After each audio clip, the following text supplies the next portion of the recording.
Object animation is another thing you can use to make interactive activities.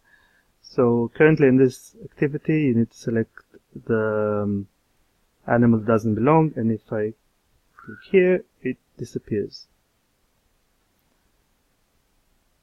How is this done? If we're going to try to do something with the bat now, so first make sure it's unlocked, otherwise you can't apply any changes to it.